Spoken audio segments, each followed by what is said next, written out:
I've never been opposed to knowing my family, but from a very young age they practically discarded me for reasons beyond my control. Therefore, it came as a real surprise that someone in the family who seemingly despised me actually left me a small fortune. Or so it seemed, anyway.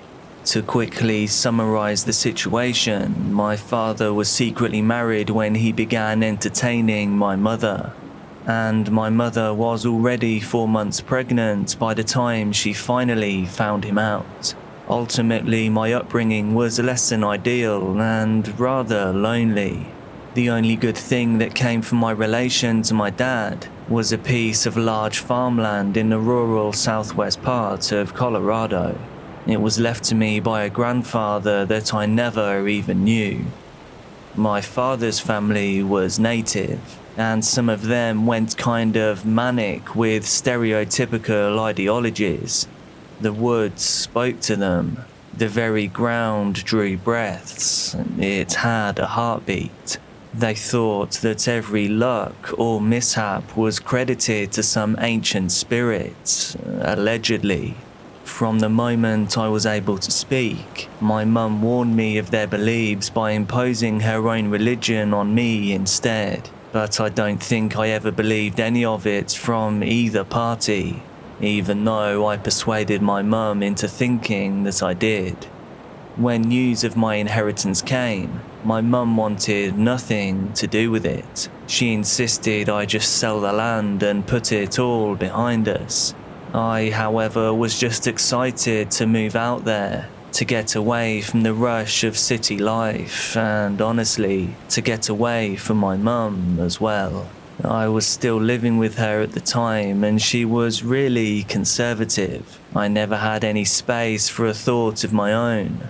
Looking back, I don't even think I knew who I was. My entire identity was dictated by her opinions and beliefs. The idea of me moving away had her furious. It made her act very out of character, and knowing what I know now, I can understand that she spoke out of rashness and honestly feared for my safety. However, at the time I only saw a stranger who replaced my mum, a stranger who wanted to control me, someone who grew bitter with anger when the reins finally slipped. I'll never forget her scowling as I packed the boot of my old Mercedes-Benz. She cussed me out, disowned me, and then said something that still reverberates through my worst nightmares. I hope those creatures get you.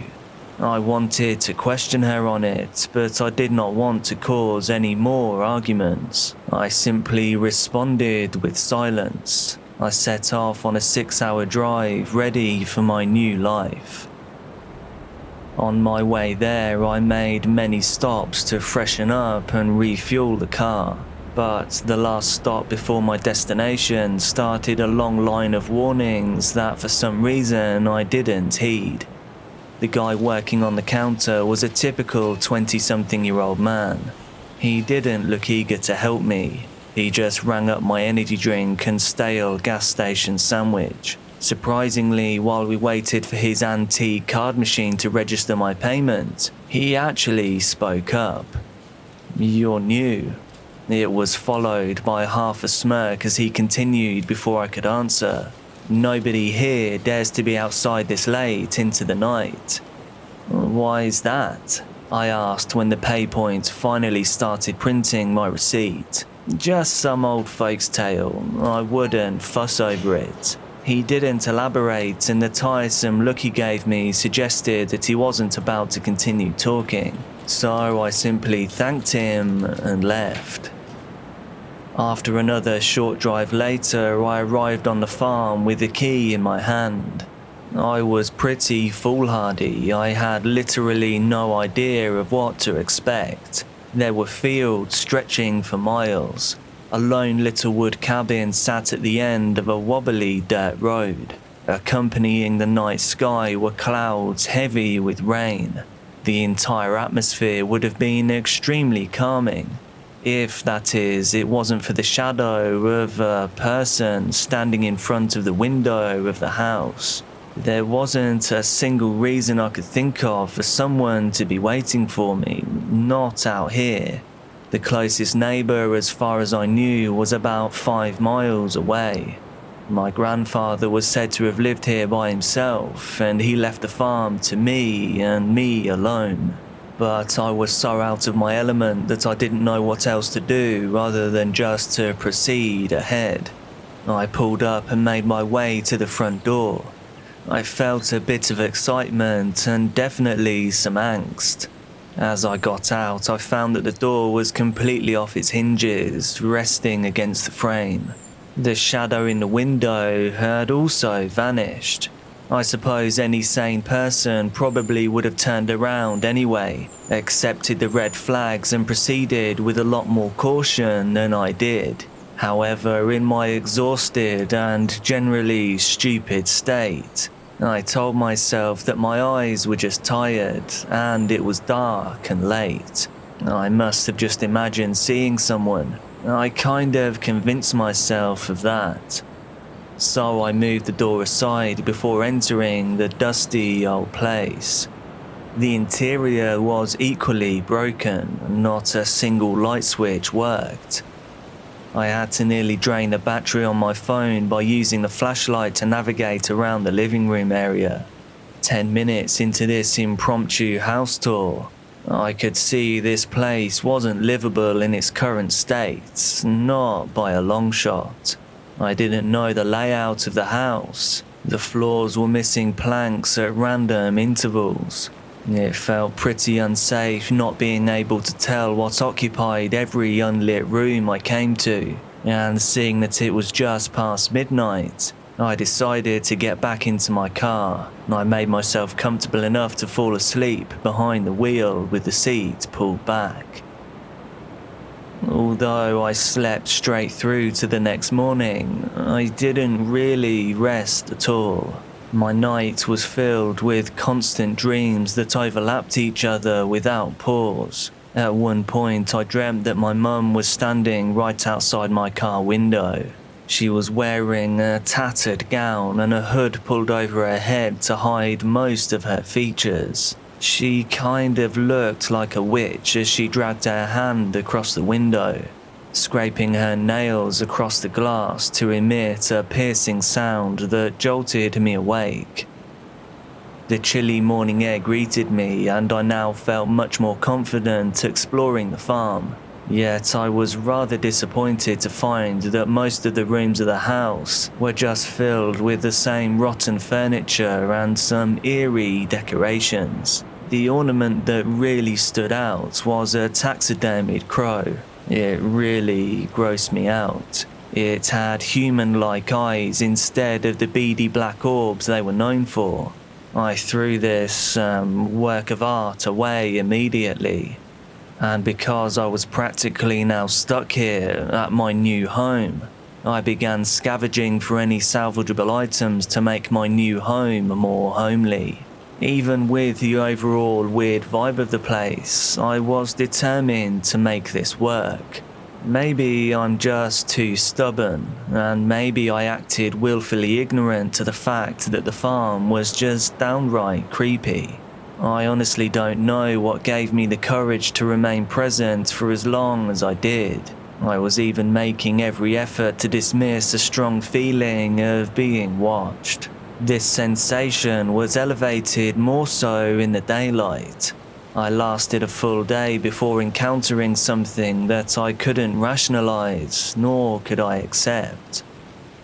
While wandering around the property during the late afternoon, I found a barn overgrown and somewhat concealed by the same woods that encircled the land. The way nature reclaimed it was rather beautiful. Flowers bloomed from the broken windows, and the walls had a green aesthetic from a mossy coating. I stood there and admired it for a minute before realizing that right in the doorway of the large structure stood a deer that seemed unusually tame. It weirdly didn't get startled by the sight of me. nor the sound of my footsteps as I drew near. The serene background of nature and the branches above that cast a light shade on the grazing animal, all of this had me in awe. I could do little else but bask in the beauty of the scene. And then the deer locked eyes with me. Dread flooded my veins instantaneously. My breath caught in my throat. There was nothing natural about this animal. Similar to the stuffed raven that I found in the cabin, the deer had strangely human eyes. But this time, to witness the combination animated in the living flesh was beyond nerve-wracking. It felt like something immensely sinister had stepped out from the shadows, like the thing that had been watching me had finally revealed itself. Suddenly, the tranquil forest didn't offer any comfort. Instead, it threatened the very life, the very soul of me. There was no time to even react to what transpired next. The deer's entire body contorted right before my eyes. Its limbs stretched in strange ways, crunching and cracking with every jerked movement. It now towered high above me. I now looked up to the deer as it stood on its hind legs. The animal's face was replaced by what I can only describe as a monster. The antlers weaved around its head like devil horns. Its lips parted to reveal sharp teeth of a predator. I wanted to run away as fast as I could, believe me. But at that moment, the entire world weighed me down. I collapsed to the ground before passing out. The last thing I heard was my name being whispered in a guttural growl. And then I woke up in complete darkness. I was in my car and only 4 hours had passed since I first stepped into the house. The entire day was apparently nothing more than a vivid dream. And thankfully the sun was now starting to rise, painting the horizon in a pale blue and orange hue. In this light, in real light, I could see things much more clearly. The majority of the farmhouse was obviously far beyond repair. Every window and wall had been vandalized. The entire structure was decorated in strange symbols. The word devil was spray painted in large letters across the front door. Somehow I failed to see any of this when I was exploring the night before. Perhaps I wasn't meant to. Perhaps something in the night cast a veil to blind me. When I checked my phone, it seemed to miraculously have some reception. Multiple messages flashed onto the screen at once. Some of them were from my mum. She was apologizing, now begging me to come back.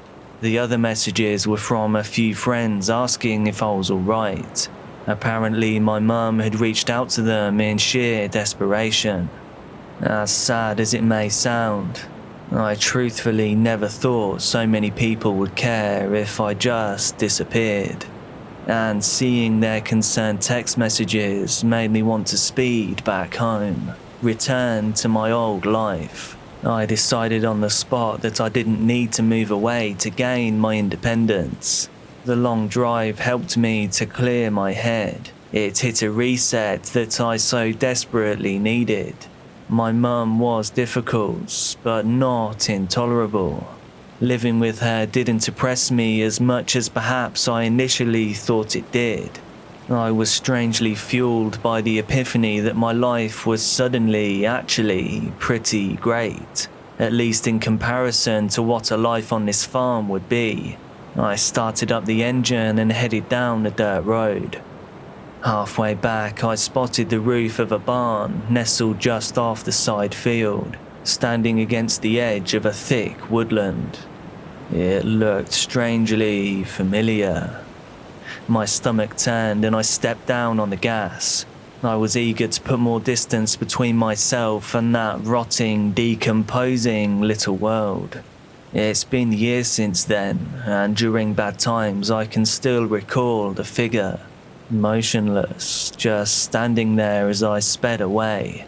The image of it is clearly ingrained in the back of my mind, a distinct human silhouette crowned with twisted deer antlers, stood watching me menacingly with glowing black-red eyes. I saw this creature in broad daylight, and now I've lost track of just how many dreams this entity has invaded. On the good days, I can lie and convince myself that I didn't see anything in the distance at all, that I simply drove from that place with not an ounce of fear, and that nothing followed me home. But in reality, I just can't come to terms with the truth. I've read the books and heard the tales about people practicing a kind of witchcraft, people that I am probably somewhere related to. I can picture it all. What those things are, you're not supposed to say it out loud. But I believe wholeheartedly that now they prowl the same land that I was deliberately gifted, guaranteeing to feed them for future generations. As of late, I'm having a lot of trouble sleeping. I see a red glare whenever I close my eyes. I really hope I find a buyer for the farm very, very soon.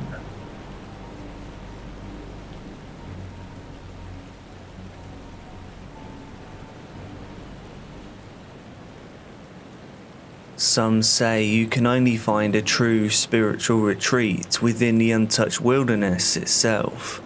Woodland, trees, lakes, rivers and mountains. They have some sort of root connection to the soul. And when you need to find yourself, you'll find yourself there. Well, that's what my sister said anyways, so I thought I'd try it. I'm not exactly an outdoorsy guy. For most of my life, I've been working as a cashier and playing video games. My earliest memories are inside because I hated the sun. I hated the snow, the bugs, just everything about it. I was a mama's boy, and I helped inside while my sister and my oldest brother spent their time outside playing in the weird copper-smelling hose water. It just wasn't my scene. However, now it's been about 23 years. I was 32 when this all happened, and I still remember everything. The whole cold-blooded nightmare. It was sometime around mid-November 2018. I had just gotten out of a nasty divorce. My only daughter was taken from me crying with her mother. She just mercilessly won full custody in a heated court battle. I was literally at rock bottom. I spent all my money on lawyers and caseworkers just to lose everything. And when I saw my daughter leave, in that moment my ex-wife took my heart and what little soul I had left. I gained weight, I lost my job, and I pretty much lost my mind. But then thankfully my sister got to me. If it wasn't for her, I would have struggled alone in my despair, until who knows what would have happened. She had called me asking how I was. It was no secret in our smallish town that me and my wife were done, and I'm sure it was no secret that she won custody. I had my suspicions because ever since, people didn't look at me the same, staring as if I was an alien. And truthfully, even I didn't know who I was anymore. It would be years before my daughter could choose to see me on her own. And so what? Who knows if by then she would even love me the same way? So many things were going through my head, I had no idea what I was doing with my life anymore. I shared how I felt with my sister, and her response: "Well, let's go on a little spiritual retreat." Those words haunt me to this day. And now there's two things I vow to never do again. Never get married, and never go back into the woods. A spiritual what? I said. We're going hiking, then we're going camping, then we're going fishing. You have a lot of stuff to pack. I had to interrupt. No, you know I don't like nature stuff. I'm fine, I'm staying here, I've got stuff to do. There was no way I was going to find myself in some woodland paradise. Forget it. I was pretty close to hanging up the phone. I'll meet you at the diner just outside of Gold Bar, she added in. And finally I submitted. That was a fair excuse to get a big tasty turkey sandwich, and whilst there, maybe I could talk her out of going anyways. It always seemed easier to talk to her in person. And eventually that day did come. I half-heartedly packed a case full of clothes, a few toiletries, and a refill for my inhaler. I was insanely asthmatic, so I always brought a refill with me just in case. I locked up the house and drove to the little diner about an hour out. I pulled into the dusty lot and parked my car. I didn't yet see my sister, so I checked my phone just in case maybe she said she would be late. But as usual, I had no messages, no missed calls on my phone. I decided to head in alone. I was hungry enough to not be willing to wait. I ordered myself the infamous turkey dinner sandwich. It was like Thanksgiving between two pieces of soft seeded bread. I knew from past experiences that I could eat more than one, but I figured I'd wait, and then wait some more, and then even a little longer, until eventually I felt my thigh buzzing. I pulled out my phone to see my sister calling. Finally, I muttered, sliding the green call button to accept. "Where are you? I finished an entire turkey sandwich," I said. "Sorry, brother, I just don't think I can make it today. You know I would have if I could, but the kids just got in the way. I'm so sorry."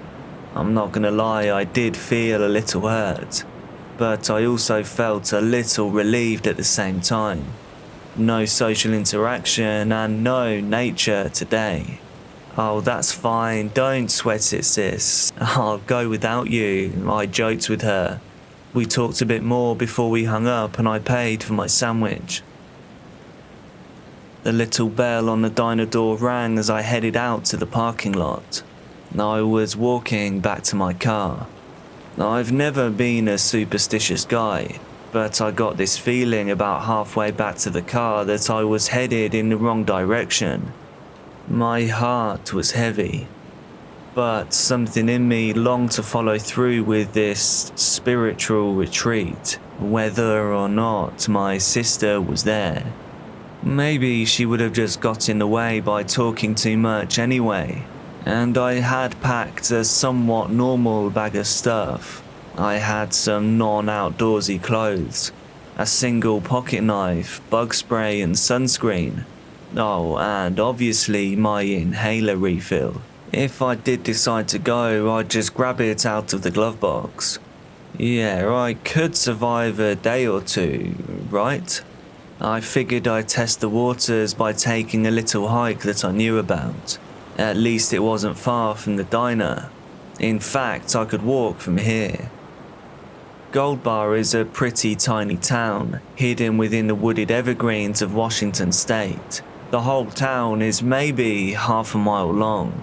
Quaint little shops dotted the streets like a forgotten, sparse constellation.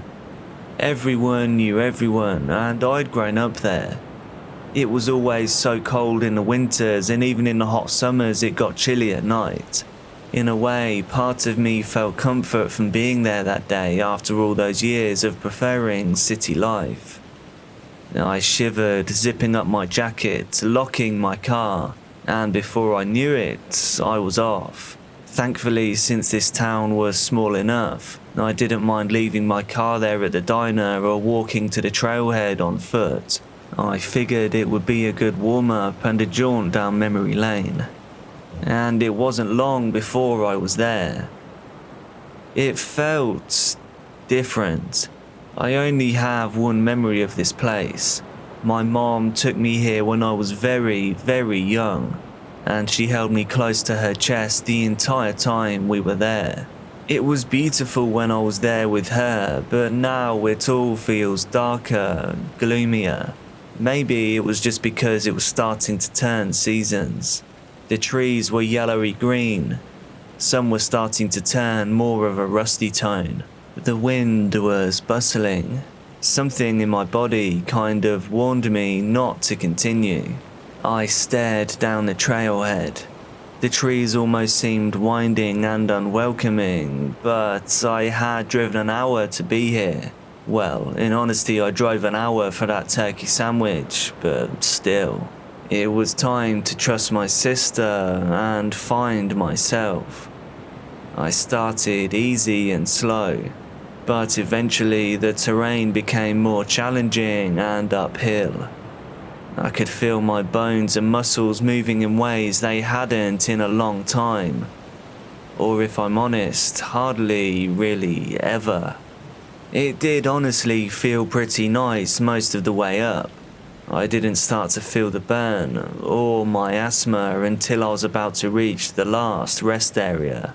It was only about 3 miles altogether, 1.5 up and 1.5 back down. It wasn't until reaching that rest stop that I noticed my refill was in the car. But it wasn't the end of the world. I still did have a little left on me. I sat down on the wooden bench and realized how fast I had just come up that hill. I started to sweat pretty heavily. My whole face felt red and my lungs started to tighten up. I was fumbling to get my inhaler primed and take a puff, but I heard something. It sounded like your quintessential twig snapping in a horror movie. It was loud enough for me to stop everything I was doing, but quiet enough that I couldn't pinpoint exactly the direction it was coming from. Furrowing my brows, I looked around. Well, it was nothing I could see, so probably a bird or something, or maybe a squirrel. Those are the only living creatures out here, nothing to worry about, I reassured myself. I went back to shaking my inhaler, and it hit me that I could barely breathe. I took a long draw and held it in. Dang, it really was getting low. I started counting to 10, looking around to realize everything was now completely silent. No birds, no bugs, no bustling trees. It felt weird and uncomfortable, but at this point, I figured it was just me feeling alone or my regular anxiety. But it didn't take long for it to prove I wasn't alone at all. I stood up, putting my inhaler in my bag, and then taking it off to give my shoulders a rest from the 15-pound weight. Another snap. I swung around. This time I heard it a lot closer. Behind me, I see a deer. It was just staring at me, and I'm staring at it. Obviously, my hand starts to go for my phone to snap a picture when I noticed one of its legs. It wasn't very deerish. It's hard to explain, but something wasn't quite right. I swear it had a furry black foot, but just as I seemed to notice, it was changing in front of my eyes. I've read about these things online. I've seen trail cam footage, and I've heard thousands of stories, but never in my life did I ever think they were real, or that I'd be seeing one with my own 2 eyes. It seemed to know that I'd seen its mistake. It stood up on its back legs and towered 9 or 10 feet, maybe taller. My chest tightened even more and I made a noise that I'd never made before. A kind of guttural scream based entirely on fear. I knew I had to get away. The way back out of here, the route away from this thing, was rocky and steep. I couldn't run or I'd never make it back out of these woods. My chest continued to tighten. It felt as though bricks were being piled more and more on top of my lungs. Suddenly I noticed the woods were still and quiet again. A relief long enough for me to question if this was reality or just my perception. I guess I had been under a lot of stress for a very long time. But then it let out the most terrifying shriek. Human-like, but it wasn't quite right. It sounded like it was being pushed through a hellish, broken amplifier. I felt my eardrums vibrate as though they would burst entirely. My hair still raises to this day when I think about it. So I ran. I guess my instincts finally kicked in. Fight or flight. And I certainly wasn't going to enter into a battle with this thing. I was so stupid to run so fast. I was terrified, but I started making my way back down the hillside. Flailing, skidding, stumbling, just moving as fast as I could. In my panic, I left my bag behind, and in my bag, my inhaler. I was screwed, but I had no time to begin to think about rectifying this issue. I looked back for only a second as I ran, and I saw it clawing through the trees. It shrieked again, and I saw rows and rows of teeth down its elongated, deer-like mouth. At the end of its limbs, its claws were black, nestled in rough-looking feathers, like a crow's talons almost. Its face was distorted and broken up by pulsing veins. Its glossy, wet black eyes kept blinking at different times, seemingly independent from one another. It was not from this earth. I had never been so terrified in my entire life. I hardly remembered why I'd come here in the first place. I just knew I needed to leave, to get back to my car. But I just couldn't suck in enough air to move in the way my brain wanted me to. I knew I was getting close. I started recognizing some of the natural landmarks, some of the shapes of the pathways. I was, thank God, getting close to the end, but then I collapsed. My every breath was wheezing. My throat felt like it was closing, like a drawstring was being pulled tight around my windpipe. Tears began to flood my eyes and my body was just not cooperating anymore. No, I mouthed as I felt around in my pockets. If I could reach my phone, then 911 could at least track my location. And with the way things were looking, they could recover my body. I lifted my heavy head and looked back. An intense silence immediately shrouded everything. Once more, no wind, no bugs, no birds, and thank God, no more screaming. I couldn't see nor hear the thing, but I knew deep inside it was still looking for me. These seconds gave me the respite I needed to flow through my veins as I pulled myself up, warily, to my feet. I remained calmer this time, but if I was going to make it out, then I would have to walk slowly back down the trail. The path seemed to level out and was much smoother now. I just knew I was close to where I'd started. I have no idea how long this journey took, but finally I had managed to heave my failing body back to the trailhead entrance. I collapsed onto the smooth wooden sign, letting it take about 95% of my body weight.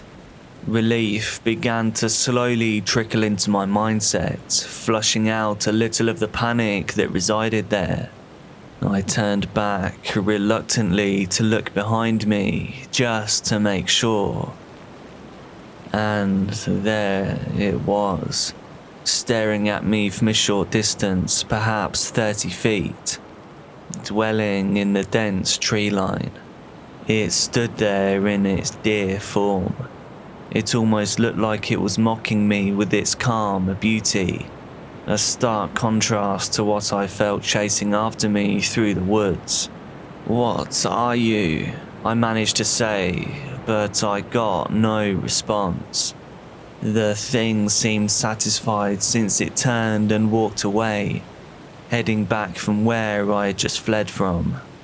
The deafening silence ended as though a mute button had been turned off. The cacophony of noises in the forest reinstated itself. I sucked another breath before finally leaving the trailhead for my car. And more importantly, my inhaler. I certainly didn't find myself in those woods, but I found a new fear and a new story to share. Most people think I was on something or I'm making it up, so I don't share this story with anyone new in my life, just sometimes to strangers on the internet. But sometimes, even to this day, I catch a glimpse of the all-too-perfect yet imperfect deer's face, gazing at me from the tree lines when I drive into town to the diner. I know I escaped this creature physically, but somehow I still feel it creeping in the back of my mind years later. That thing is stalking me, and I know we'll meet again.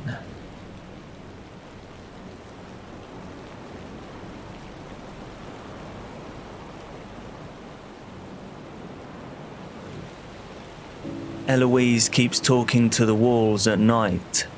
It's so faint I cannot gather what she is saying. We are divided by drywall in my small 2-bedroom apartment. I keep asking, who is she talking to? At first I thought it was childhood imagination, or maybe it was just a coping mechanism for losing her mother. Either way, it's creeping me out. Every morning at 3 a.m. like clockwork, I hear her small murmurs from behind the wall, and something else entirely. Every morning I bravely sneak right next to the doorway of her room, then slowly lean my head as close as I can get, without my ear touching behind the door.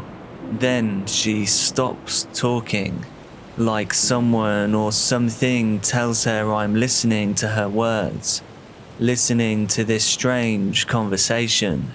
Recently, I placed a baby monitor in her room.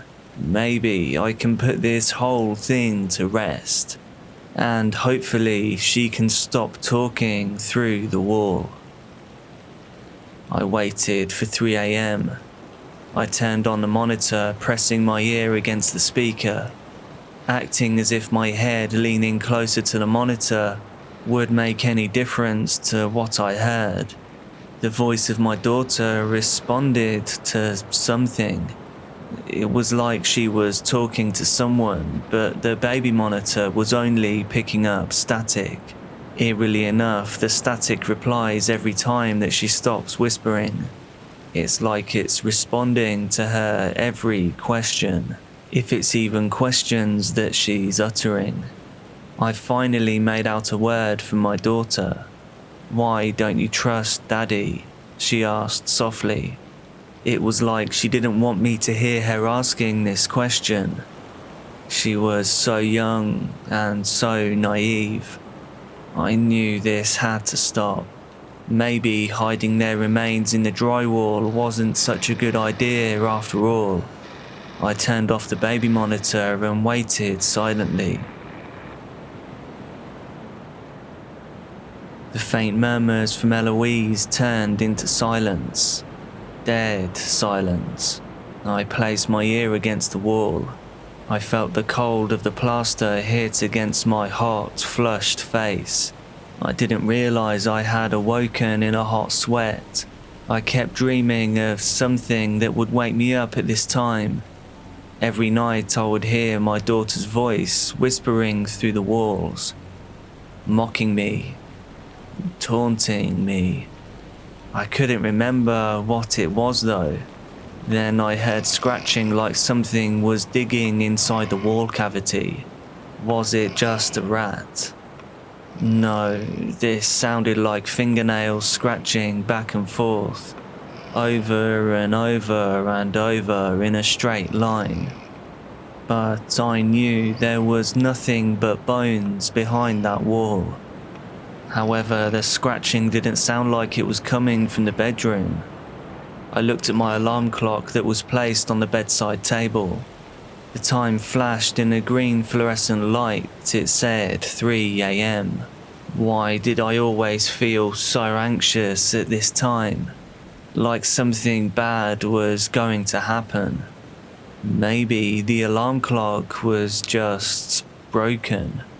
I stared, but it felt like the time didn't ever move from 3 a.m. My eyes slowly drifted from the green glow back to the drywall. The scratching now got louder and louder. It was like a fingernail that was scratching and tapping inside my skull. Whatever this thing is, I needed a cup of coffee. I couldn't sleep, and I couldn't bear listening to that sound anymore. I wanted this all to stop. I just wanted it to go away so I can move on with my life. I swung open my door, making my presence known. Switching on the hallway light, I stomped past the bedroom towards the kitchen. My eyes were now fixated only on the coffee machine on the side. I turned it on by plugging the wire into the wall. I paused for a minute as my mind turned towards a question that was eating me alive. Could she have been talking to a rat? No, she was definitely dead. I had bleached her bones before placing her remains inside the wall. I know for a fact she was still in there. Her remains had already been picked clean. No rodent could have squeezed itself into a wall so flat. I looked down at the coffee machine's silver plating, the part where you push down for the housing to open. I was about to place the pod of light roast into the filter. I froze, feeling the colour drain from my face at the sight of what I was seeing. The hairs stood up on the back of my neck as my eyes fixed onto the reflection of the fake chrome. My stomach turned, and I felt my face become flushed once more. In the hallway, a long black figure stood behind me. It was tall, lanky, a naked woman, half-starved with frizzy, wild hair. Her eyes were whitish grey.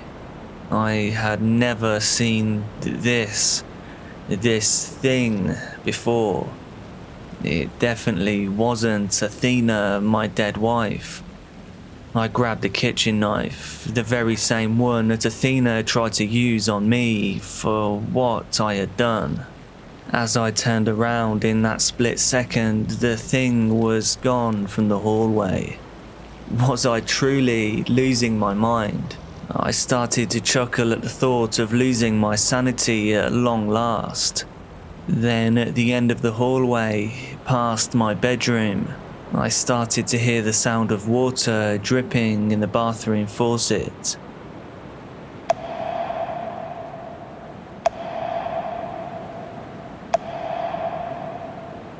Taunting me like it was on that night. I tried to never ever think about that night. I examined the clock flashing on the oven. It read 3 a.m. What the hell? I whispered to myself. What was going on with the time? I stepped closer to the hallway and the light started to flicker. I then heard the grinding crack of glass. This was followed by the light bulb exploding in the hallway. The hallway was now completely shrouded in darkness. I hoped with all my heart for a simple electrical malfunction, but that didn't change the fact that I was now surrounded in darkness. "It wasn't my fault," I shouted from down the hallway. Mercifully, the dripping noise stopped from the faucet. Like it had acknowledged what I had said, I slowly shuffled from the kitchen. I held tightly onto my knife, feeling the adrenaline kicking in. I dragged my feet over to the bathroom as I held the knife up to my chest. I breathed loudly as my hand slowly grasped the handle of the door. From under the doorway, the light turned on, illuminating a shallow strip of carpet. I swung open the door, ready to face this woman, this half-malnourished demon. However, sat in the tub, my daughter, Eloise. Her hair was soaking wet, sticking to her pale face. She was still in her pajamas, the very same ones from that night. They were stuck to her skin. They looked old now, almost starting to rot through. It looked like she had been in the tub for a very long time. The bathwater was murky and brown. Her big green eyes were staring up at me, looking at me like she realized what I had done, like she remembered that night clearly. Why aren't you in the wall?" was all I was able to ask. I couldn't get my thoughts straight. She just shouldn't be sitting in the bathtub. She gave me a confused look, like I should have already known the answer to this question. "Don't you remember, Daddy?" she asked, like she knew something that I didn't. I stepped backwards. "Right," I said somberly. "You're dead." I drowned her in this bathtub. She wouldn't stop constantly whining about something, about everything. I lost my toy, I grazed my knee, I haven't eaten all day when I was trying to work, trying to focus on my goddamn book, the book that was going to make me millions. Writer's block really is a devil. Why is it frowned upon for a father to have postpartum depression? Regardless of the child's age, shouldn't I have a little more sympathy? Her useless mother went to her job whilst I worked hard on my story. Athena would always criticize me working on the best novel I could come up with. I was just down on my luck, that was all. And it didn't help that I was stuck watching this brat. When my wife Athena came home, she had seen what I had done. I guess that's when she got this kitchen knife, and I looked down at my hand. The knife was gone. Before I could even contemplate confronting Eloise on what she had done with my knife, the bathroom lights flickered off, and she was gone once more. My heart pounded as I ran out of the bathroom. "Athena!" I screamed in horror and confusion as I ran into the living room. She had to be behind this. She was haunting me. She plagued me when she was alive, and she plagues me now. But I loved her in my way. I knew that this night was her doing. She was trying to punish me. Athena just didn't respond, so I called out to my dead wife once more. "Athena! Athena!" I then heard the scratching, this time from within the hallway. I slowly turned around. I could feel the acid swirling in my guts. Anger and fear filled me as I turned to see what awaited me this time. The woman was now scratching with her loose fingernail on the wall. She was closer this time. Every time her nail would motion up and down, it would loosely fall half off, before being pressed back down onto raw flesh. Her nails held on with a few loose threads of putrid skin. Was this thing the woman, the Grim Reaper, or death? Was it a curse sent by my wife? Or was this deformed beast just my wife herself taunting me with these noises? Was I never allowed a moment's peace then or now? Her broken finger then pointed at me. Without any words, she smiled. This revealed her revolting crooked teeth. Her gums a deeply saturated grey-purple. The look, the point felt accusatory. I turned around trying to run out of the back door, but I stopped. A sudden memory hit me. I cannot leave out the back door. The neighbours, the cops, they all knew it was me. I paid my price. I said to myself, I already paid my price, you old witch. I growled, turning around with a surge of bravery. The creature and I were now face to face, its cold breath flowing through my soul. Instantly, it grabbed me, lifting me from the floor. I was paralyzed, but not just by fear, by some force. It prevented me completely from moving. I was paralyzed, but I could still feel everything. I was trembling without moving. I felt limp like a discarded rag doll. All I could do now was feel her loosened fingernails digging into my neck. I screamed in agony as she squeezed harder and harder. The main thought in my head was how this all felt familiar. In some ways, it felt like the harshness of the rope I put around my neck in the hours after I drywalled my wife, my daughter, into the cavity. What are you? I was able to mutter from my mouth as this hag's lifeless eyes stared back at me. She just smiled back at me with a menacing grin. It was like she was talking to me without having a voice. I think I already knew what she was.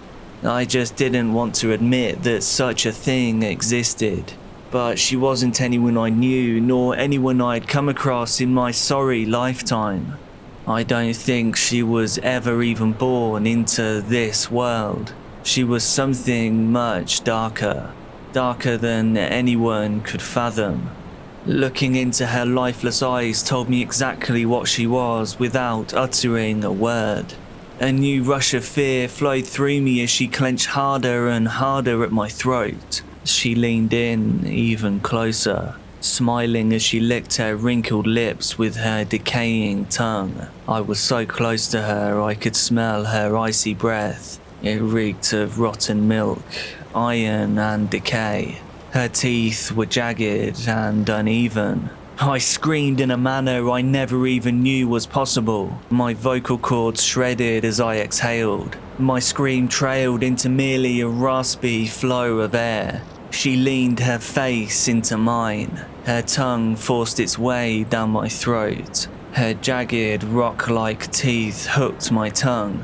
At first, I didn't feel the pain, just a pulling sensation. Then, as my adrenaline faded and my nerves fired, I could feel every tooth latched onto my tongue, caught like barbed fishing hooks. As she slowly pulled her head back, all I could taste was blood. I watched on in horror at her teeth pulling my tongue out of my mouth. All I could do was try to scream, but I could only choke. No sound was escaping. The pain was immeasurable and filled up my mind. This all was familiar. How long had I been in this place for? How long had my soul been tormented by this woman, this thing? I needed to escape while I was still lucid. I awoke in a sweat. I am truly in hell. Eloise keeps talking to the walls at night. It's so faint I cannot gather what she's saying. We are divided by drywall. In my small 2-bedroom apartment, I keep asking myself, who is she talking to?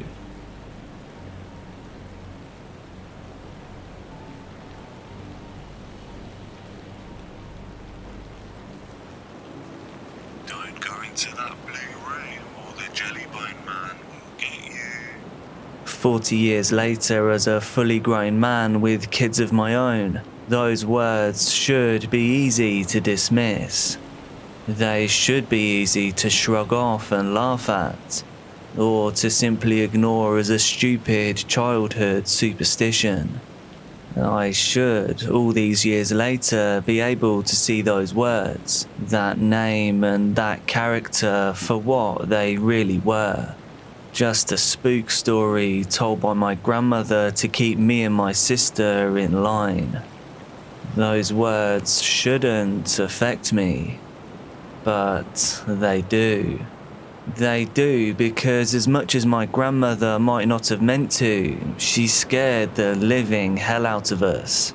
As kids, the Jellybone Man, our own personal family bogeyman, haunted our nightmares for years.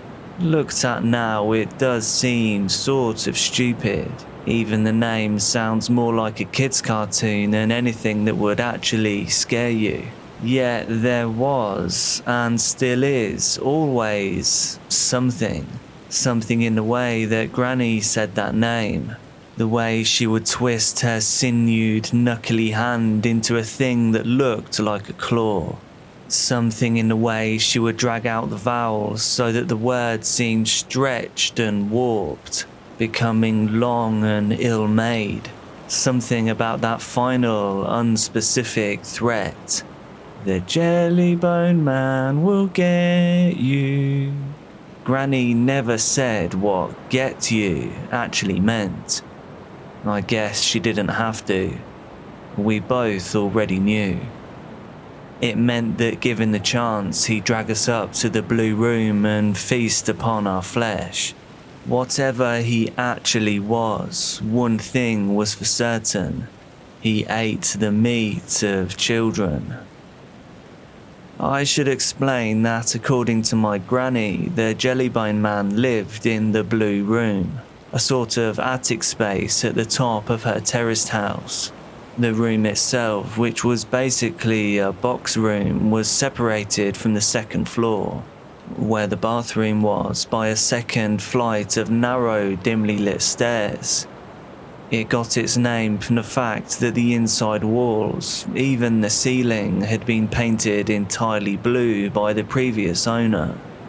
This was something I only discovered 6 months ago when I entered the room for the very first time. I was accompanied by an estate agent in the full light of day. As a child, I would never have dared. My gran, clearly worried that us kids might find something up there if we went exploring, something with which to poison or injure ourselves, decided that the easiest way to keep us from that out-of-bounds place was not to install a lock, but instead to install a gatekeeper, a monster and a bogeyman. Something so simplistically terrifying that we wouldn't dare venture up that second flight of stairs. What she didn't realise, of course, was that the idea of the Jellybone Man scared us so badly that we didn't even want to go up that first flight of stairs either. I remember at times at 7 years old, when unable to hold my bladder any longer, I would leave the safety of the living room and head towards those stairs. I remember how I would heave back the heavy fire door, hearing my gran's encouragement, saying what a big boy and how brave and how strong I was. I recall how, having slipped quickly through the gap, I would hear the door click, firm and close behind me. And then how, when that door shut, I would feel anything but brave.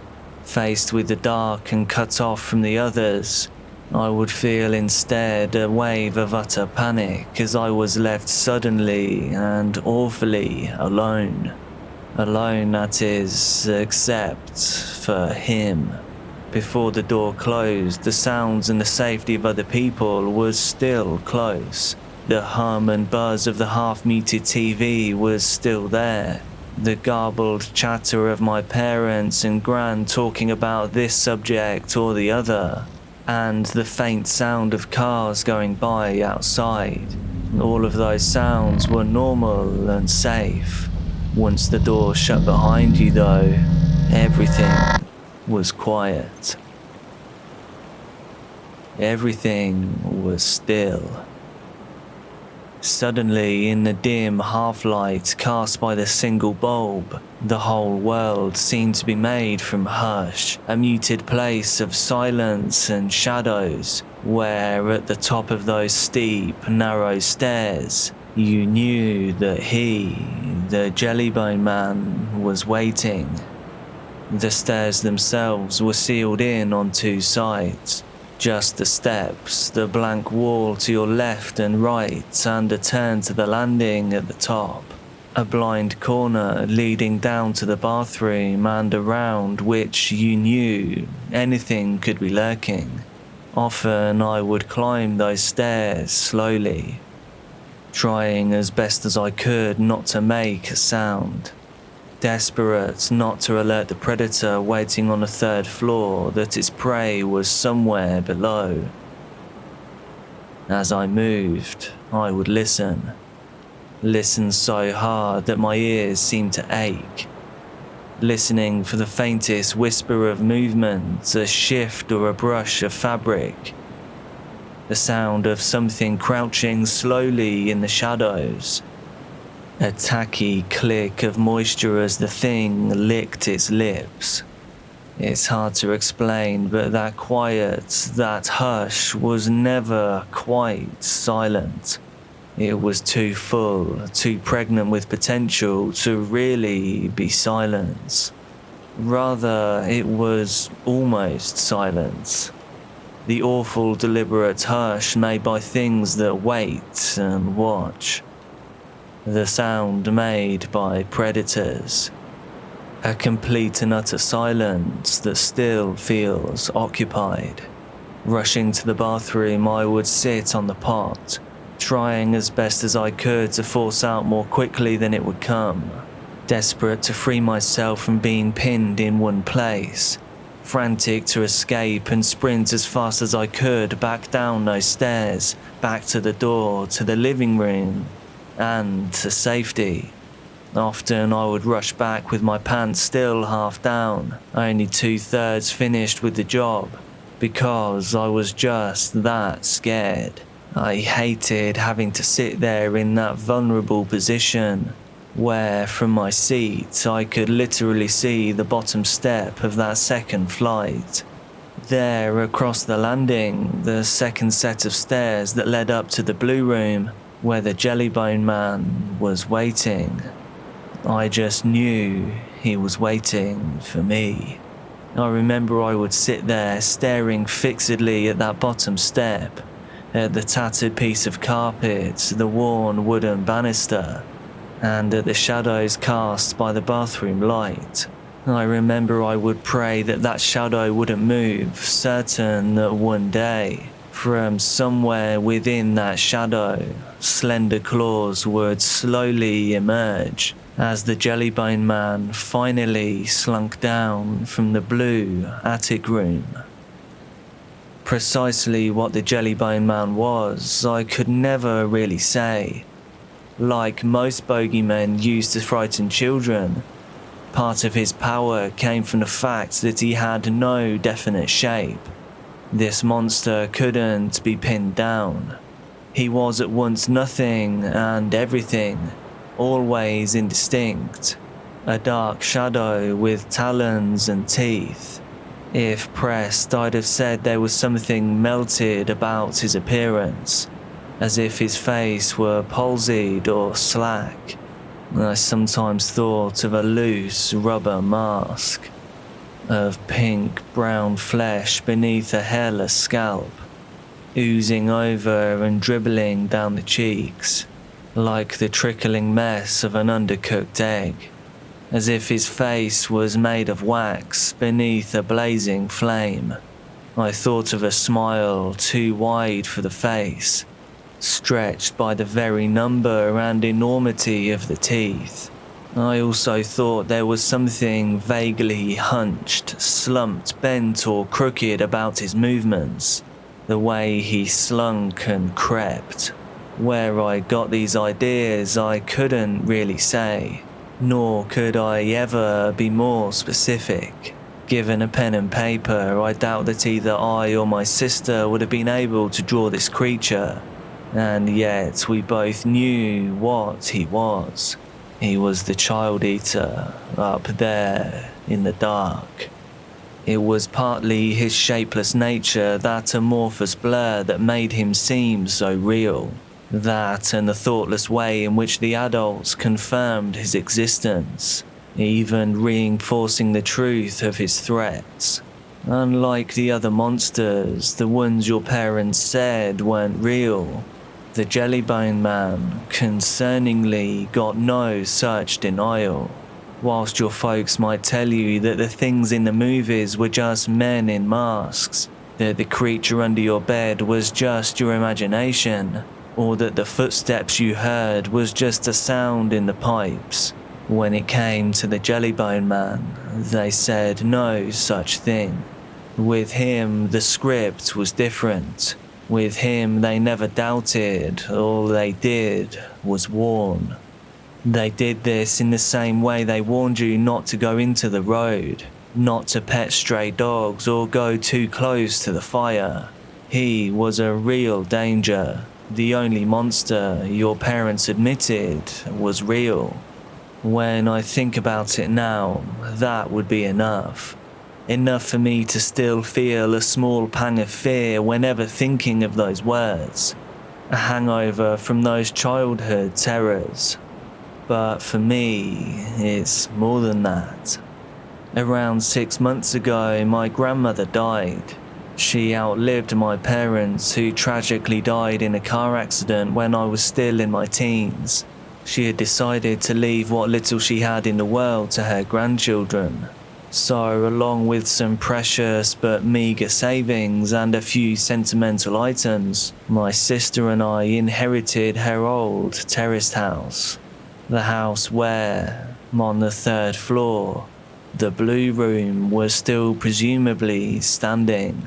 Obviously upset by my grand's passing and having no real attachment to the place, I contacted my sister to suggest that we sell it. This would have been a simple concept, were it not for her insistence that if we did, we had to do so with a warning. At first, I thought she was joking, making a reference to our childhood fears and trying to lighten the mood. I soon saw that she was indeed deadly serious. If we sell that place, I want it stated clearly in the contract that there is something in that blue room, she said with not a hint of mirth. I'm serious, she insisted. When I tried to laugh off the idea, telling her she was being stupid, her eyes filled with tears. Without saying a word, she pulled down the shoulder of her jumper. This revealed a huge semicircular scar that stretched from the base of her neck to the top of her arm. It was formed by a series of what looked to be healed over puncture wounds, as if she had been jabbed at multiple times. Jesus, I remember saying, realizing that I'd never seen this scar before in my life, nor had I heard of any injury that may have caused it. Pressing her lips together, my sister shook her head. When I was 21, she said, I asked Grandad to store some of my stuff in the attic room. She said this without raising her eyes, making it clear that she had deliberately avoided using the room's proper name. A few months later, when I came to collect it, I went up alone to that room. Here she paused, hesitating as if thinking twice about sharing the rest of her story, and then after a long sigh, she continued.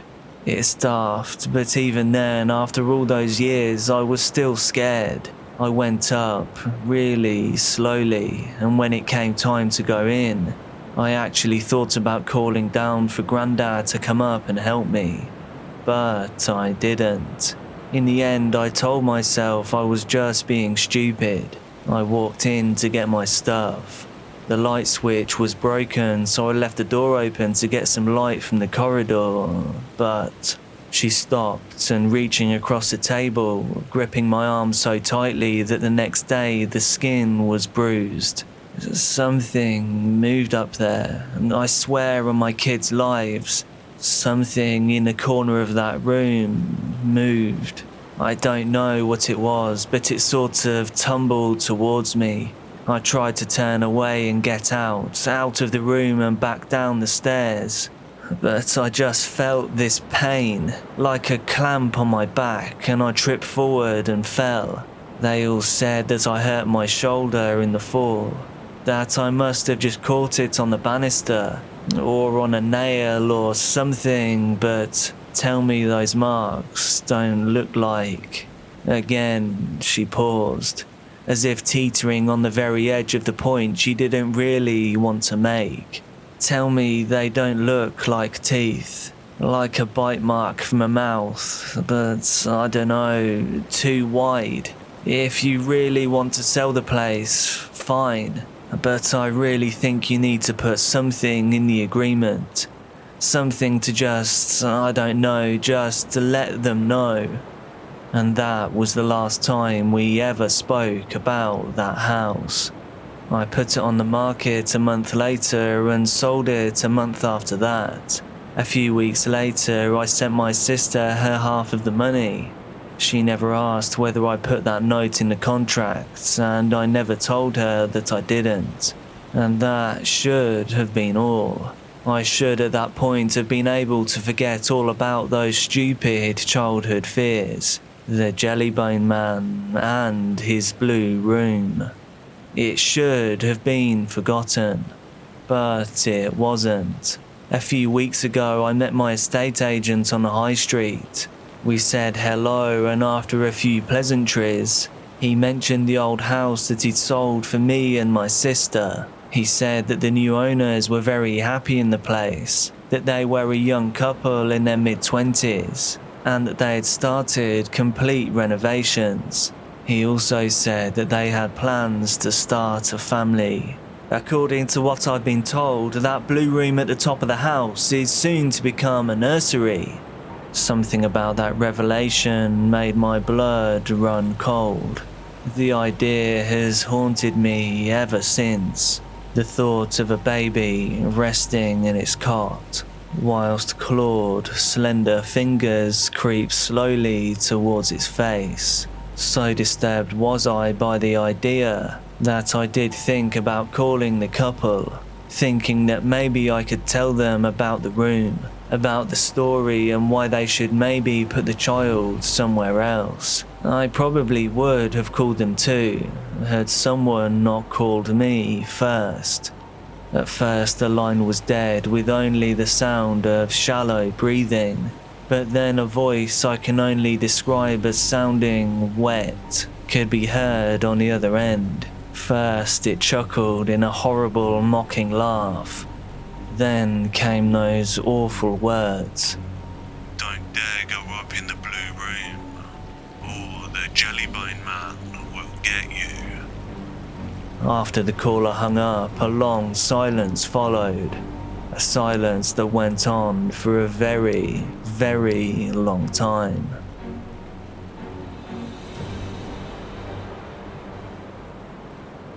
She wasn't old nor young.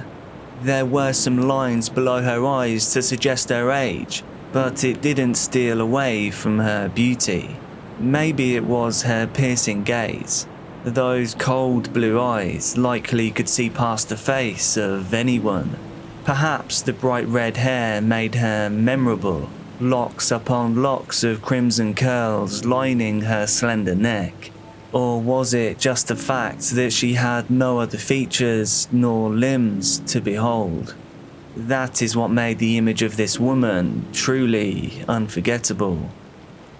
I remember moments after the drape was lowered, I could still feel my stomach turning in nauseating waves. I looked at the assistant. wanting to push past him and run out screaming in blind terror. But instead, I could only muster a slow nod in acknowledgement.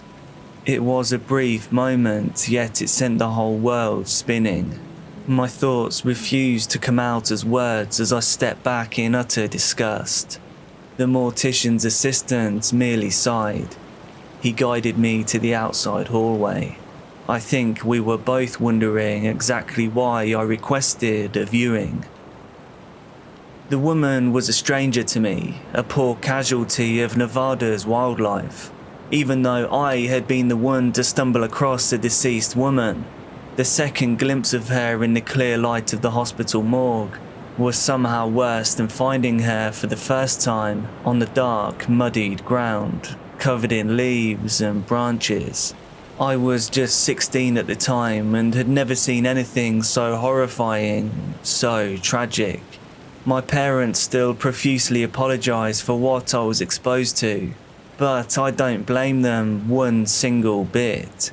It had been completely my choice to go to the hospital, and even before that, there was no need for them to closely monitor a teenager whilst on vacation in the wilderness.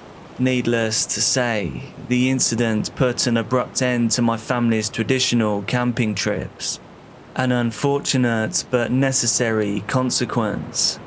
I was at the wrong place at the wrong time, and my arrival at that particular part of the woods set me in the vast centre of trouble and trauma. The eerie scent that haunted the scene, the mauled body, it remained etched into my memory.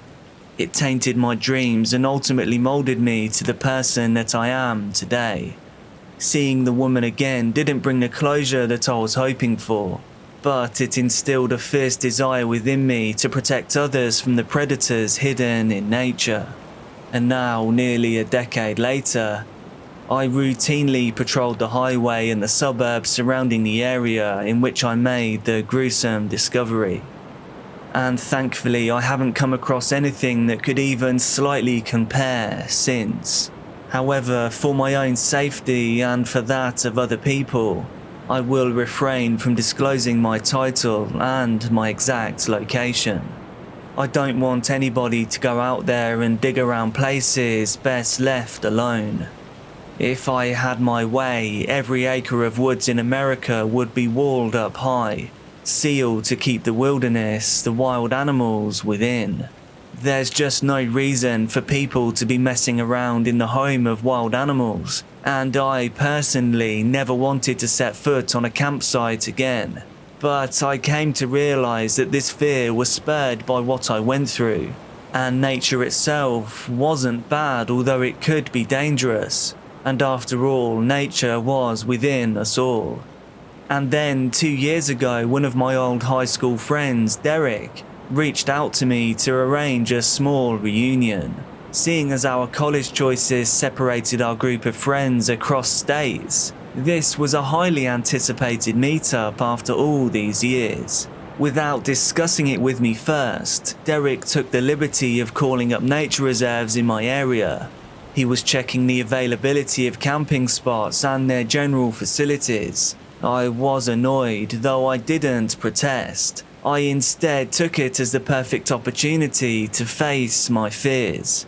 After all, I was twice the age I was back then. I'd lived a whole other life. Derek wanted it to feel like a proper summer break vacation. This was despite the fact we were likely to be a small group of mid-30-year-old men.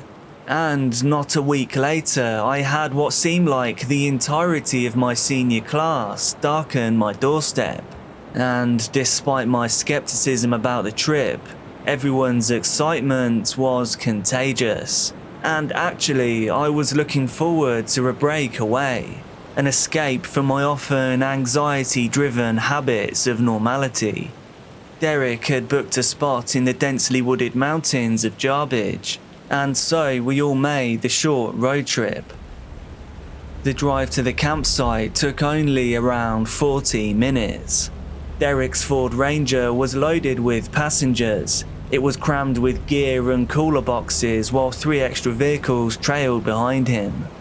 By the time we reached the campsite, most of us were already edging past the tipsy line, our alcohol tolerance apparently not being quite as strong as it used to be. Regardless, the tents were set up faster than expected, and then I got a fire going to combat the twilight shortly after.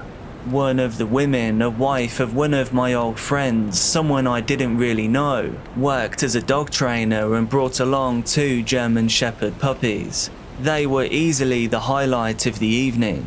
The majority of the group fawned over them, rolling on the ground, throwing sticks, an almost endless source of entertainment. Everyone was standing a distance away from the camp, maybe 40 feet. They were admiring the dogs running freely in the open clearing, but I sat there poking at the flames of a slowly dying bonfire. I suppose it's rooted in my nature at this point, because subconsciously I was still on guard. I couldn't join the party in their relaxation. Instead, I kept a watchful eye with my defenses up. Internally, I was making every attempt to calm myself. There was no need for me to be so anxious. This campsite was well regulated. Derek made sure of it. It was probably guarded with armed rangers, and no animal could realistically enter these safe areas. Derek caught my eye and offered a small smile that somewhat put me at ease. But then an intrusive thought pierced my mind. Something sinister almost whispered the thoughts from the back of my head. I'd never even dared to ponder a question like this until that very moment. What if what had happened to that woman all those years ago wasn't a wild animal? This thought alone sent a sharp shiver down my spine. And along with this question came an amplified silence that I noticed immediately. The sound of my friends laughing nearby was muted. The branches up ahead no longer produced a soothing rustling noise, and not even the crackling fire made any sound at all, despite it clearly shifting with every collapsing ember. The entire world surrounding me went completely, deadly silent. Yet the scariest thing, the thing that made my heart beat faster, was that nobody else seemed to notice at all. They went about playing with the dogs, drinking their beers. They were having soundless conversations right there in front of me. I was frozen in confusion. It felt like something captivated my mind. Like they had anchored my feet to the very spot. For whatever reason, I couldn't move or call out to others, although inside I tried and desperately wanted to. And suddenly, my gaze landed on something in the distance across the clearing. Peeking out from behind a large tree was my nightmare personified in clear view. It was dark, but the moonlight eerily illuminated the spot in which she stood. Her distant red hair curled beneath her chin and affirmed her identity. But her eyes were vacant. That piercing blue was replaced by a pitch-black gaze that was set directly on me. The same woman I saw years ago on the forest floor on the mortuary table was now standing in the woods. There's no way to rationally explain this, but I felt as though this entity knew me. Like she had always been there. She, or it, could see past my facade. I could feel her delving into my very being.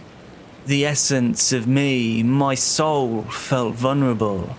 More cluttered thoughts entered my mind, yet the voice that spoke them didn't belong to me, and nor could I fully decipher their words. The voice was saying words, I was sure of it, but I couldn't identify any single one of them. I watched in paralyzed fear as a woman smiled from beyond the trees. Inexplicably, she dropped down onto all fours, and then, like a hellish spider, scattered off faster than I'd ever seen any living thing before. And just as easily as I went into this other place, I returned to reality as Derek's hand landed on my shoulder. He was asking if I'm alright, but I was too relieved by the sound of his voice to even answer. Surprisingly, the rest of the evening progressed like nothing ever happened. This experience was seemingly mine and mine alone. Perhaps a figment of my anxiety, of my imagination. I didn't mention anything of what I'd seen, because now even I was questioning my own sanity. Nobody else had to know. Instead, I made the effort to join the party. In an attempt to quieten my mind, I hit the bottle harder than I probably should have. Just past midnight, I woke up in a tent littered with thick sleeping mats, and I could see the door was only partially closed. Taking into consideration how eventful and how exhausting the day had been, it was odd that I should wake up without reason. I've always been a really heavy sleeper, completely dead to the world once I've fallen under. I often sleep through the alarm clock on my phone, even if I'm laying directly on top of it. There were no loud noises that could have disturbed me. I was neither too hot or too cold, and nobody was near me. Besides, that is one of the puppies slumbering beside me. I guess, perhaps I told myself it could have just been that.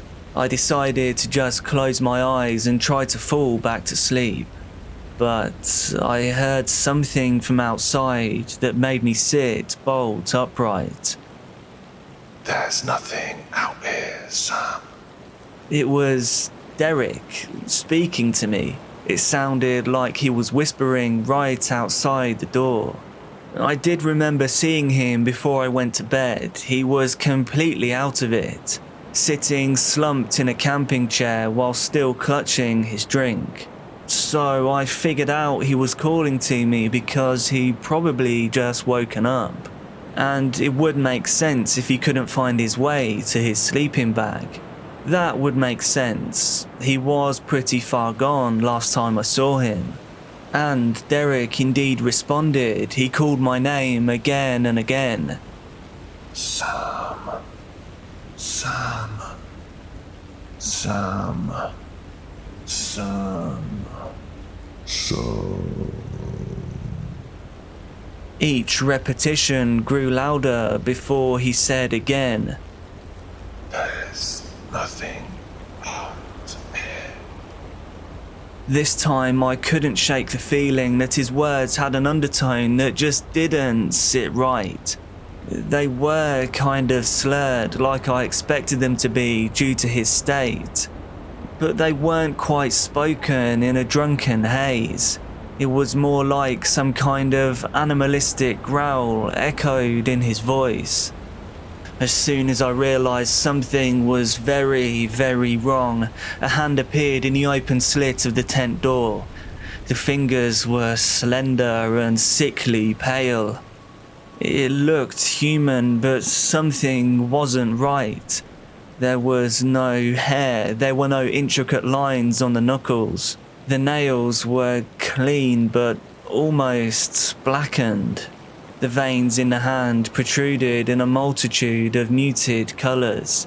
They almost seemed to morph into pathways before my eyes. This felt like a bad trip, but I hadn't taken anything other than a few beers. Stupidly enough, and in a moment that I still can't explain. I was just so astonished and so hypnotized by this human-esque hand. I didn't even react to it clutching the zip of the door. It slowly undid the thin fabric of the shelter that was separating us. Before I had the chance to jump to action, Derek pulled the door closed again. He had been with me in the tent all along. He was simply hidden in the mess of sleeping bags and blankets. I'll never forget the look on his face when he turned back to me with a finger to his lips. We waited to hear footsteps of the person or creature leaving, yet no such sounds ever came. After sitting in silence, we were both eventually drawn to exit the tent. It was almost like I was being called outside. So together we braved the darkness with flashlights ready to investigate. It was either that or sit there like prey. Once outside, we found that we were completely alone. Everyone else was fast asleep and the camp looked empty. However, what we did find was footprints coming from the nearby tree line. They followed a path leading directly to the tent that we were in, and then they retreated the same way. The only difference was the number of footprints. They gave the impression that whatever approached was prowling on all fours. The imprints looked like a dog, but a dog bigger than any I'd seen or that I would like to meet.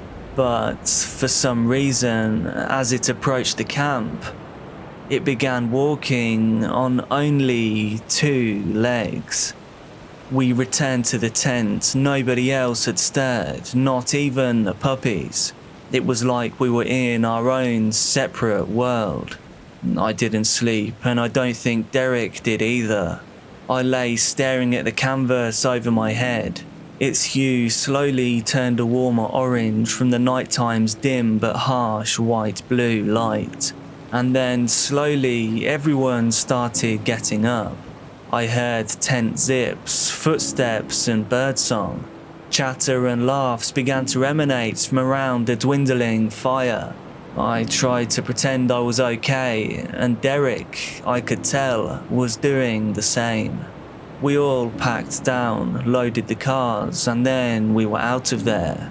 Neither me nor Derek spoke a word to the others about what we had seen. And in fact, we haven't even spoken to each other since. I think Derek assumed the same thing that I feared, that the creature had marked me specifically. The lady I had found all those years earlier. What happened to her, it wasn't by a wild animal. I know in my heart that it wasn't. Although I am a skeptic, I still don't want to utter the name of what fills my head. I know what it was. And so do you.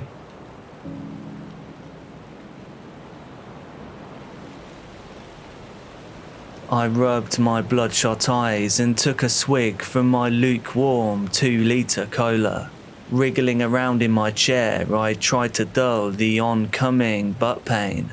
I was usually careful to get up and walk around every so often during long gaming sessions, but not tonight. Tonight I was laser focused on my 20-inch computer screen. The devil on the throne was almost 35 years old, but the game still boasted a dedicated community of active players. I pulled my hoodie strings tight and pressed on. I had already sunk more hours than I was willing to admit into this game, so why stop now? Closing in on my goal, I shut off my video stream so that no one else could witness my final pursuit. Not that I had to worry too much about my trade secrets getting out. Viewers sometimes stumbled onto my channel but would generally stumble away just as quickly. Sarah the Gamer 0101 was anything but a popular streaming channel.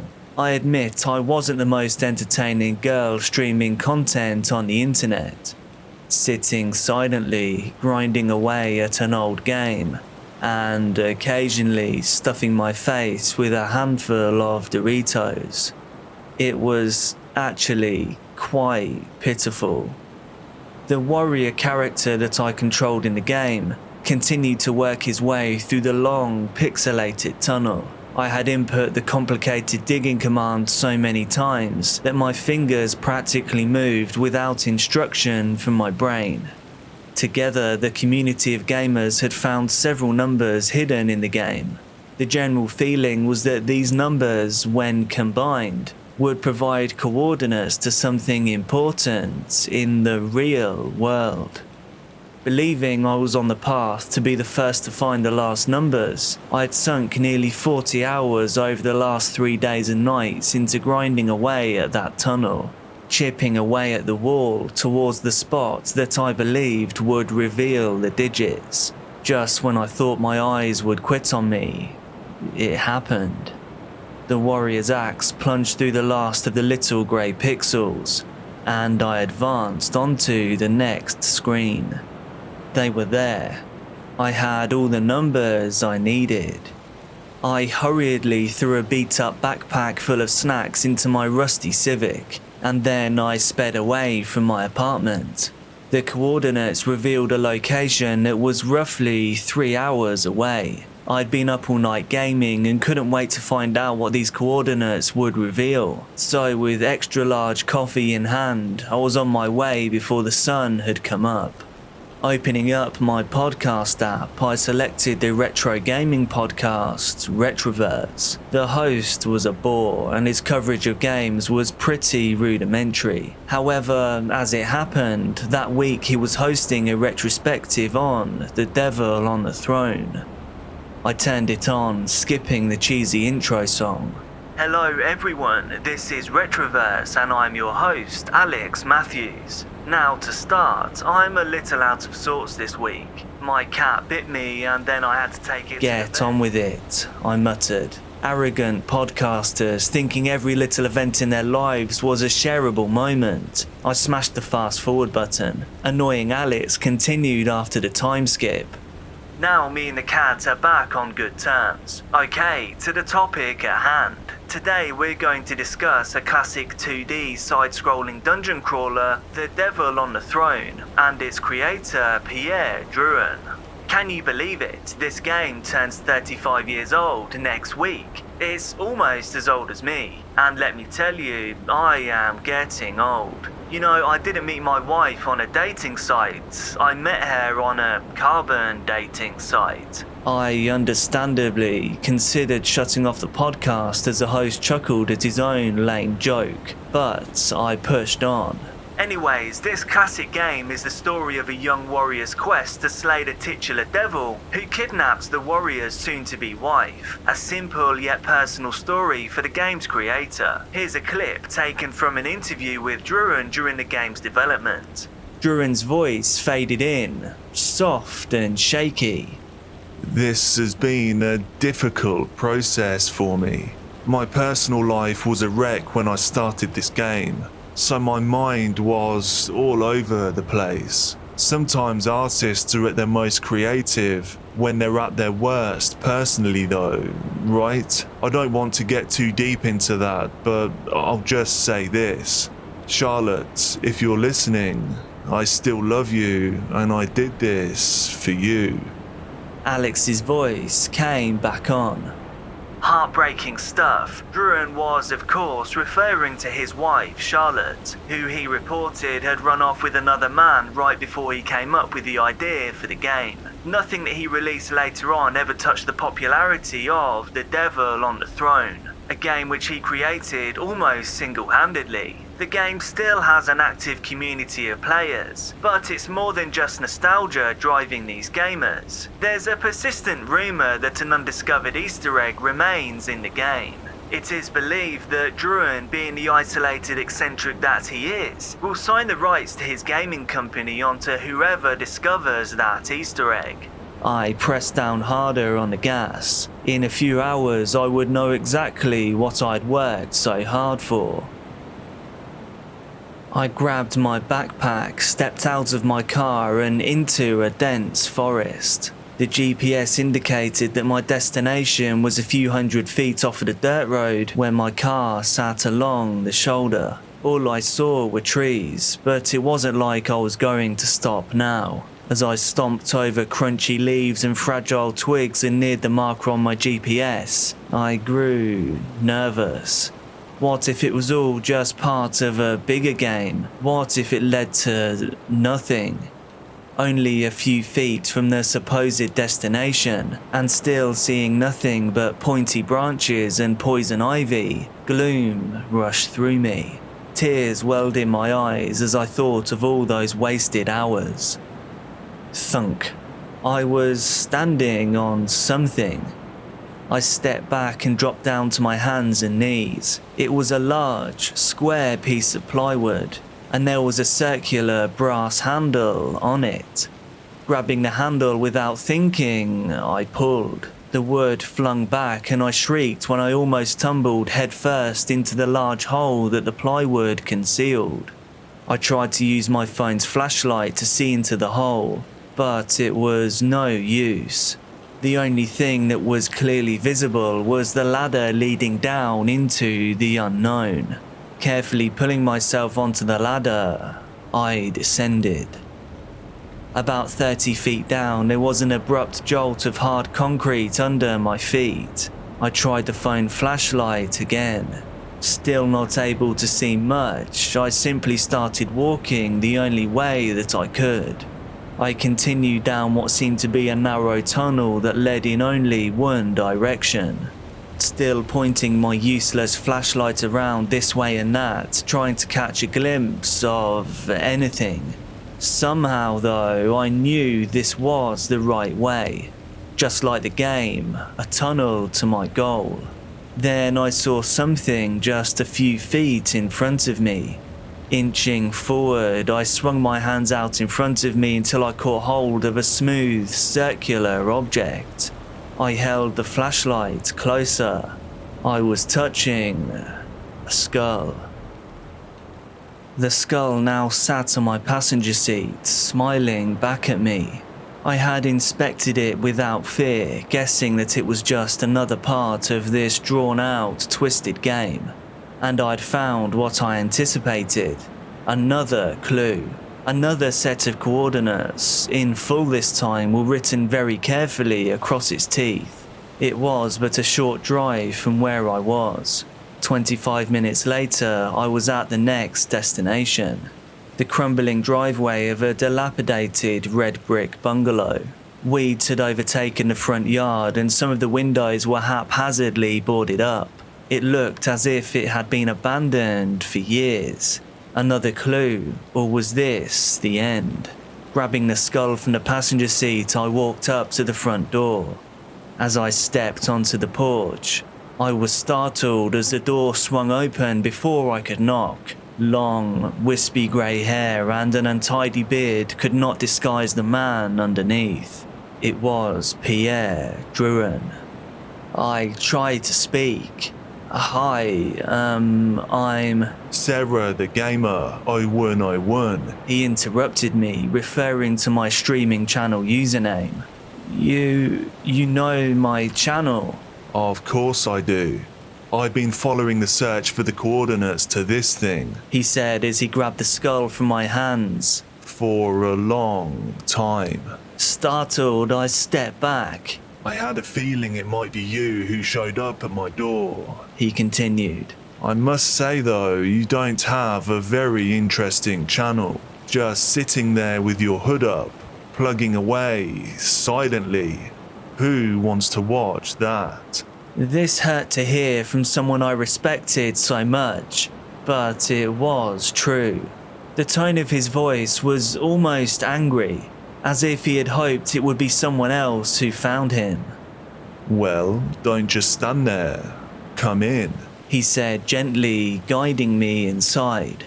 I stepped into a digital playground. It was shocking that a home that looked so terrible on the outside could be housing such an incredible display of electronics. The living room was overrun with assembled and disassembled computers, radios, televisions, phones, and gaming systems. I'll get you some tea. Have a seat. Somewhere. Drouin said as he shuffled off to the kitchen. I gently moved a few gaming cartridges off of an ancient-looking rocking chair and sat down. I waited what seemed like an eternity for Drouin to return. Finally, he emerged with 2 cups of tea and handed me one. He went to sit down in his computer chair and stopped. Well, I guess this is a momentous occasion, isn't it? he said, holding his cup towards me. We should say cheers to your accomplishment, young lady. Awkwardly clinking my cup against Druan's, we both took a celebratory drink. The tea tasted stale. It had probably been sitting in his kitchen cupboard for years. So I guess you're probably wondering what that skull is supposed to be, huh? Druan asked. Well, yes, sir, I replied. Druan let out a big sigh. It's my wife. I snickered politely.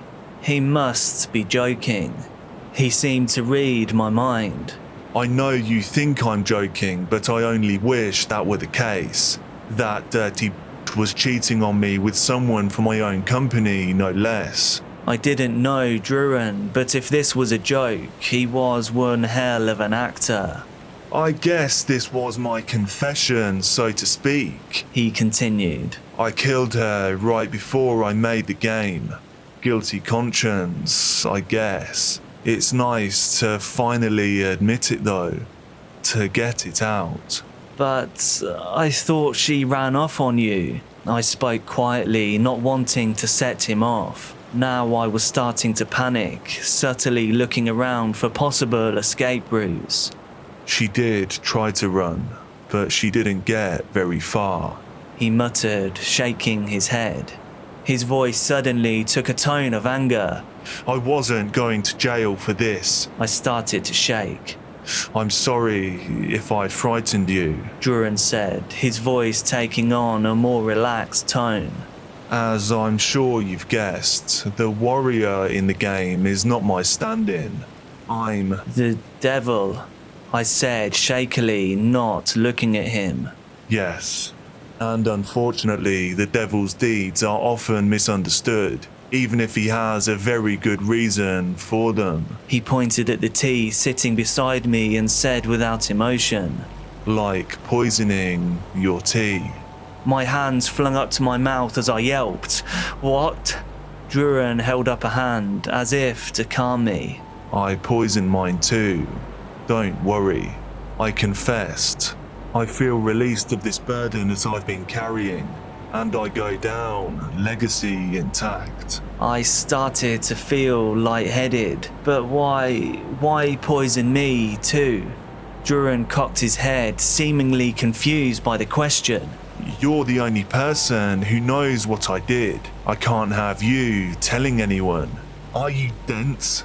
He flung his tea across the room, suddenly angry again, and continued. This is the pinnacle of your life. You've spent thousands of hours playing a stupid little game in the hopes that you would meet your idol. Here I am, in the flesh.